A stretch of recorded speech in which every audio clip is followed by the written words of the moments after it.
Hi and welcome back to another DIY session. My name is Garabo and today I'll be showing you how to make a luscious lemon body scrub.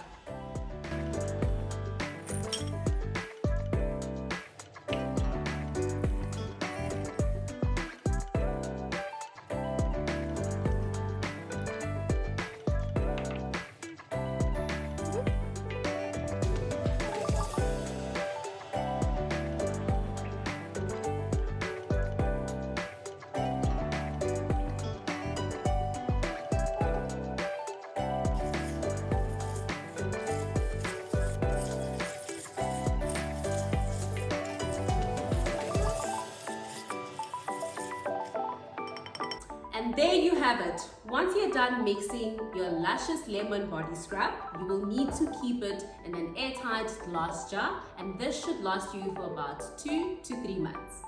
And that's it for today. Until next time. Bye-bye.